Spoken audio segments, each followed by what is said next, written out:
welcome to the village. Welcome. Happy Tuesday, everyone. Come on into the village. Come on in. Listen, grab your pen, grab your pad, because we have an exciting guest with us today. She is an educator, administrator, entrepreneur, author. Listen, I can keep going. But she is someone who's going to pour into us and give us so many great tips and advice. So you want to make sure you grab your pen and your pad. I'm talking about none other than Dr. Porter. Oh my goodness. Oh, Porter to the village. thank you, Dr. Gaston. Thank you so much for having me. I am so excited, guys. I am Dr. Rosalind Gaskin, CEO and founder of the Village Leadership Group, LLC. And I know what you're thinking, well, what's the Village? We are a professional learning community of teachers, educators, coaches, and entrepreneurs coming together to just learn together, grow together, and also to pour into teachers and develop teacher leaders so that they can be the best leaders they can be. Because if you build strong leaders, you're building strong schools, which is going to build what? Strong communities. So that's what we want. We want to build strong leaders. So again, welcome to the village. Listen, guys, I got to tell a story because it's going to lead to what we're talking about today. So we're talking about leading during difficult times, okay? Leading during difficult times. Let me tell you a story. Y'all remember when we had the earthquake on the DMV, in the DMV area? Now, I don't know, y'all folks on the West Coast, I know what you think. Oh, we have earthquakes all the time. But here on the East Coast, we can tell you how to survive a hurricane or, bad weather, a snowstorm, but an earthquake, no, we know nothing about it. And I remember being in the classroom teaching my lesson, and I turned around and the earth started to shake. And I panicked, okay, panicked. And I initially thought that something was going on, that students were fighting. I don't know what was going on. So I turned around and all eyes were on me. I probably had almost 30 students in the classroom teaching math. And I'll never forget in that split second, like they were staring, looking at me like, and so I had a little conversation with myself. Now I know it probably was a split second, but it felt like forever. But I literally was like, I was like, what are we going to do? Wow. So I had to remain calm and tell the students to stay calm, get down, get under your desk, or, it's going to be all right. But they paused and stared at me in that split second. And these were middle schoolers. Now, normally, you got to say, 1, 2, 3, all eyes on me. Or if you can hear my voice clap once. Oh, but when that earth started shaking, wow, all eyes were on me. And so that taught me something, that during difficult times, and if you're in leadership, all eyes will be on you. And you have to think of a solution, think quickly on your feet and give an answer and tell people what to do. You have to be careful of your behavior, what you're going to say, how you're going to respond. So that's our discussion today, you guys. How do we lead during difficult times? During this pandemic, our school leaders, our teacher leaders had to respond in a quick moment on what to do. So, Dr. Porter, yes, you're a school leader. yes, I am. So during this pandemic, when they were like, "Oh, we got to shut schools down," and the teachers are like, "Dr. Porter, what are we gonna do?" How did you respond Absolutely. to this pandemic? Dr. Gaskins, you are so right. All eyes are on you. But what I have learned as an administrator is that you can't do the work alone, but you have to know when you're able to give an answer, give a response, because there's a time and a place for everything. And so once we initially shut down a year ago in March 2020, my role really was to encourage and keep uplifting and that everything's going to be okay. We're going to get through this. That was the initial role. as we began to see that we were in this thing for the long haul, right? It was more than a 2 week period, as which most school districts start at first. Then you have to begin to build that team. And so things that are not absolutely necessary to make a decision right now, you employ a team. You have to build the effective team around you to make those decisions. And so if it's not immediate, I have I have my team with me, Awesome. and that includes teacher leaders. And so I think every effective leader understands that. Yes, there's sometimes you got to make those decisions on your own because of time, but if it's not urgent, you're going to bring your team together to help make those decisions. Awesome, awesome. So I have a few tips, Dr. Porter, and I wonder if you can help me go through these tips. And you already kind of started, but during difficult times, we have to be flexible, intentional, transparent, and transformational.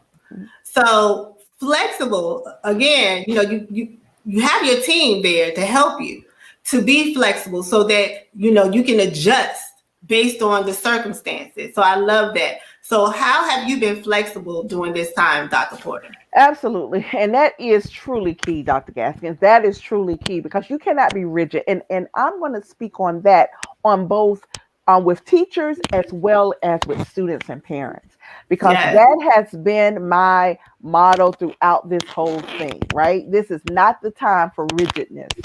yes, It's time for grace. And so that flexibility really speaks to the grace that you need as a leader. You have to give grace to your teachers, because if you give grace to your teachers, then they're going to give grace to their students. And so that flexibility is so important. Okay, if they did not get in an assignment right away when it was due, are you just going to give them a zero? Are you not going to accept it the next day? Let's serve with grace. And so that's what that flexibility speaks to me. awesome, awesome. And then the next thing that you have to do as a leader, now we talk, like you said, we're talking about teacher leaders and school leaders, district leaders, all leaders. If you're going through a difficult time, you have to also be intentional as Yeah. well, meaning you have to do things on purpose. You have to be strategic. You have to be planned, even though, like you said, some things come up and you're not prepared for it. Mhm, But once you do make a plan, a decision, make mhm. sure it's deliberate. Make sure that you're consulting with professionals. Talk to your team.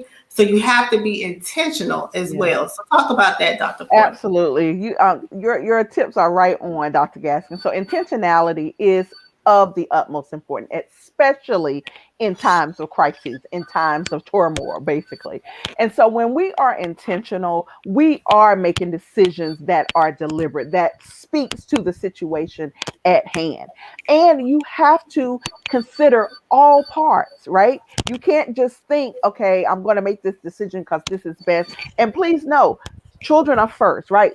If we're educators, we know that the decisions are made based on what's best for children. Exactly. And a lot of times, as a leader, you have to keep reminding adults of that. Yes, we care about the needs of the adults, absolutely.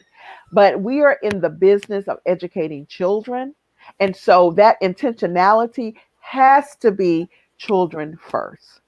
Awesome. So then the next thing is being transparent. During difficult times, leaders have to be transparent.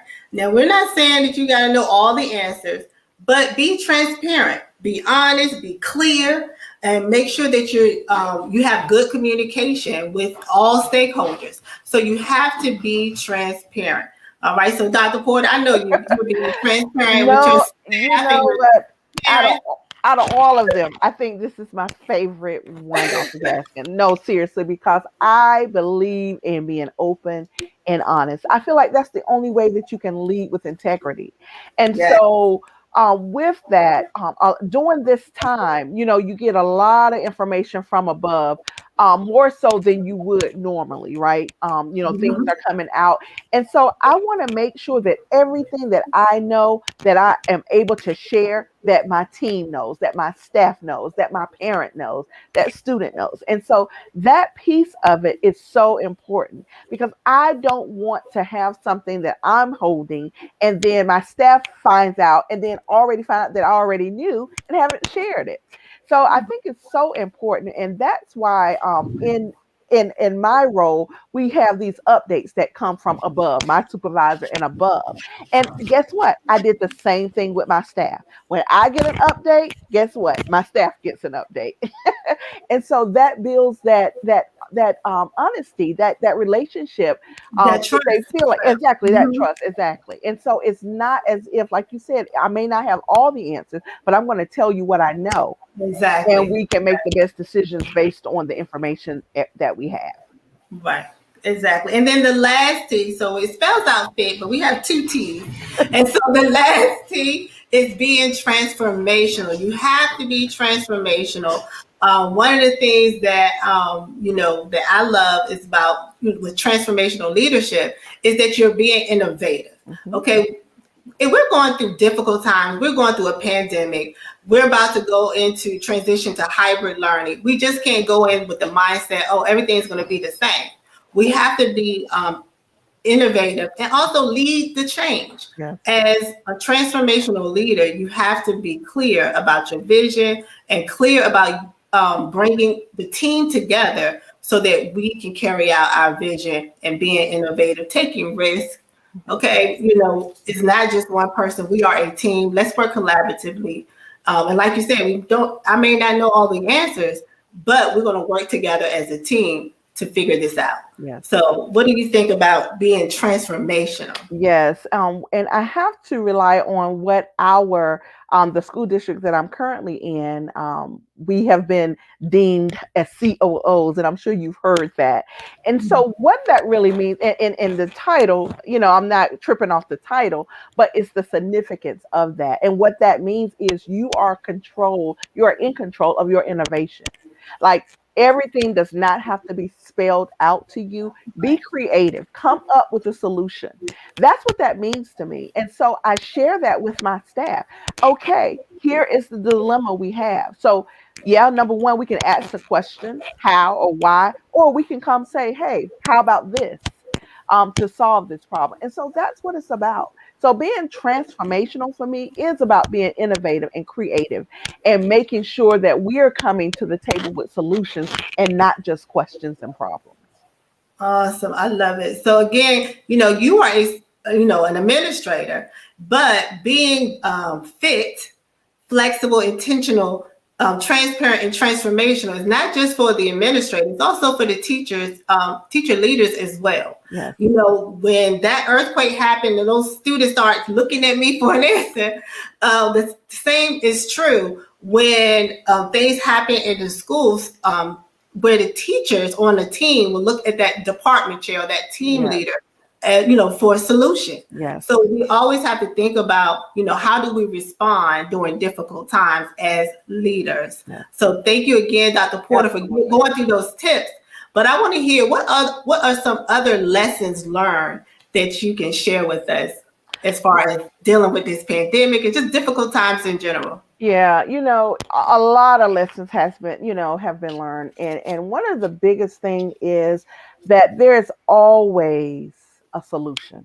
We come and we look like, okay, what now? What are we going to do? This has happened. What are we going to do? But as long as we're able to come together, think about, collaborate, we can find a solution that's best for us. We should never be left with, I don't know what to do. There is always an option. Okay. So that's the biggest lesson. And so you just have to find what's best for you and your staff. And again, that's not always just you coming up with a solution. That's you employing your team to come together, to think, collaborate, and put the plan out there. And so that's number one. There's always a solution. You just have to find what's best for you, right?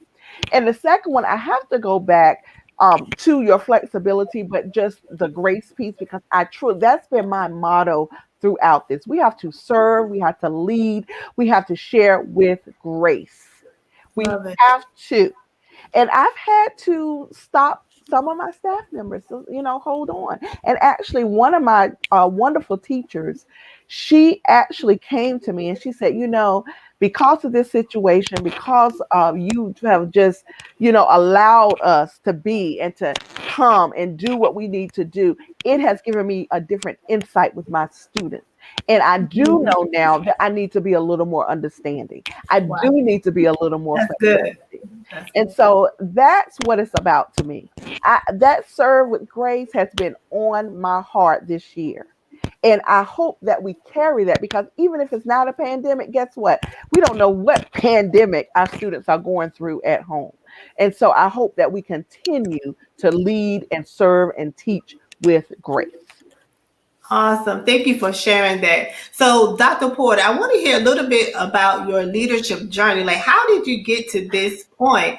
And, because you're a great leader, you're an administrator, and you're an entrepreneur, author. So, how did we get here? I love that question, Dr. Gaskins, because truly, I started out, of course, as a classroom teacher in North Carolina. And first of all, I have to start before that. In fourth grade, is when I knew that I wanted to be a teacher because of my fourth grade teacher.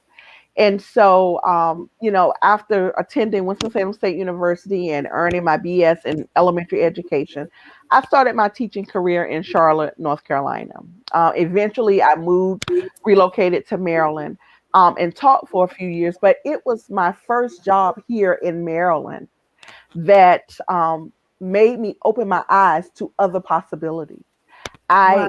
I was interviewed by a principal at an elementary school that did not look any older than I was. And it blew me away. She's a superintendent now in the Connecticut area. But it blew me away because I'm thinking, like, I had taught for maybe 3 years in North Carolina, came to Maryland, still teaching, still wet behind the ears. And this lady sitting in front of me that looks like she's my age was the principal. And that just made me think. And from that point on, I began to observe individuals in different positions and to say, wow, how did you get where you are? I'm all about people's journeys. If you follow Yes. me, if you know my books, I'm all about their journey to where they are. So that's why I love that question. And so I observed people. And I saw that it wasn't just a straight, narrow path to leadership. It was many paths, many Yes. different paths. And so that's what I did. So after becoming a classroom teacher, I actually became an instructional coordinator. And I shout out to Mr. Gary McCorkle. He was the first principal that hired me outside of the classroom. That was my first teacher leadership position. And so I did that. I went and got my master's in curriculum and instruction and eventually my administration leadership, and I became an assistant principal. But let me tell you, after 2 years, because I spent 3 years as an AP, after 2 years, Dr. Gaskin, I'm like, I don't know if I want to be a principal because you think that's the natural path, Right. the Right. next step. I said I wasn't sure if I wanted. First of all, I didn't know if I was ready or if I was able to do the job actually. Hmm. Hmm. But I was with both. I was in two schools, and both of my principals were getting ready to retire. So they really weren't interested in molding and cultivating me as a leader, which is unfortunate. And I didn't have the insight then to say, well, wow, I need to reach out to get someone else to mentor me, right? But what I did do from my experiences is decided I wanted to do other positions outside of the schoolhouse. Hmm. And so that's what I did. I became a test development specialist.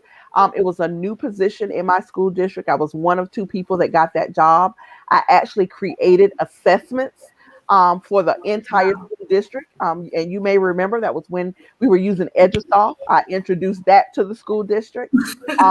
Yes. And so after that, I became a regional instructional specialist. At the time, my school district was divided into regions. And so Hmm. I was under the associate superintendent. And it was that position that I realized I could do the job as a principal because in that role, I had to serve as acting principals in different schools when a principal was out. And so I became a principal. And just to cut it short, after that, I became a leadership development coach, and that's what I fell in love with leadership. I actually, my doctoral research is on principal preparation. And so I created our entire induction program for assistant principals on my research. Oh, And wow. yes, Awesome. so yeah, so it's amazing. And so here I am now. 2 years ago, I went back to the principalship so that I can create my induction program for APs across the nation. And so here I am. Get it. Now, again, leadership is a journey, and Yes, you have had a journey. it is a An journey. It amazing is journey. Yes. absolutely.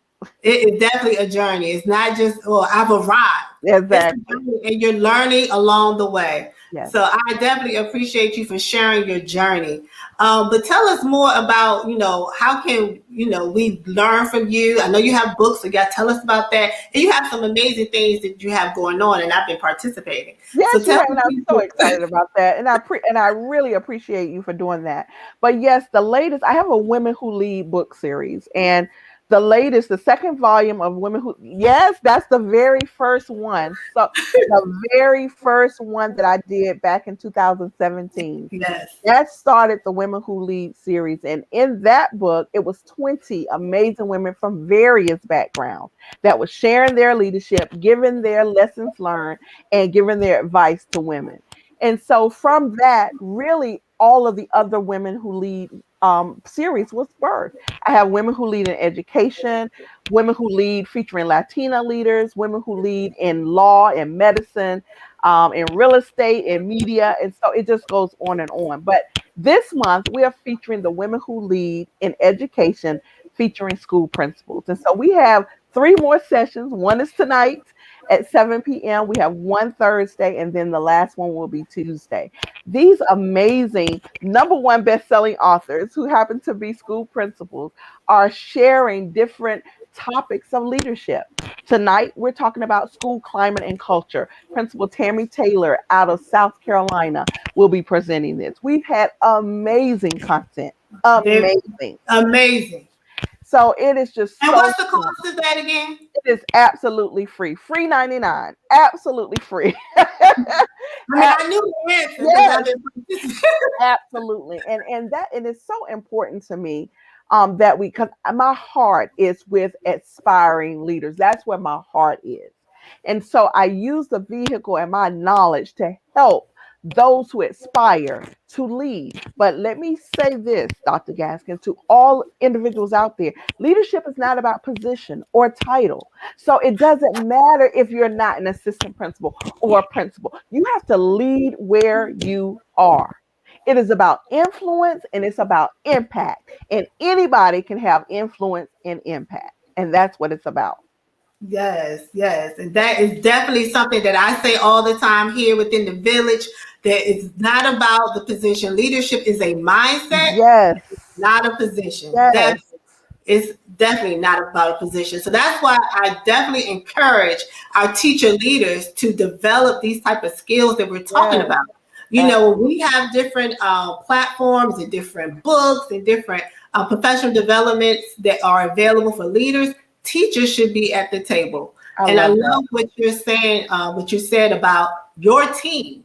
It includes teachers. So when you were trying to figure out what to do with your school, you made sure to communicate with your teachers as well. Absolutely. Because teachers are leaders, and we That's have to make sure right. that we are developing them and I training them for leadership as well. I love it. So I appreciate you definitely. So again, Dr. Porter, hey guys, you want to follow Dr. Porter, follow her, get her books, do whatever she's doing. Y'all need to I pay love attention it. to it because she's awesome. She's been doing this thing for years. She's an awesome educator, and I definitely appreciate you, Dr. Porter. Last time, where can we find you on Facebook again? Absolutely. And so my page is I am Dr. Sharon. You can find it there. Or my publishing company is Perfect Time SHP, which also has a page. Absolutely. But if you just put my name in, Dr. Sharon, I got several pages. So you can find which one that you fit in, which one you fit in, and we can go with that because truly I work with authors, I work with entrepreneurs as well as educators. So yeah. Awesome. Thanks again, Dr. Porter. And now you've joined the village, right? I just want I to have joined the village. Absolutely. yes. So that means we will see you again right Absolutely. here in the village. So thank you so much. Be blessed and stay Thank safe. you. Thank you. All right, village. I hope you guys took notes. That was awesome, awesome, awesome. I told y'all Dr. Porter is awesome. She's an awesome and dynamic leader. And so thank you again, Dr. Porter. I hope you guys again stay tuned because we're going to do this conversation again on Thursday with Dr. Nash. We're going to continue our conversation about leading during difficult times. So again, guys, follow us on Facebook and Instagram at The Village LG. And remember, leadership is a mindset, not a position. Have a great day and be blessed.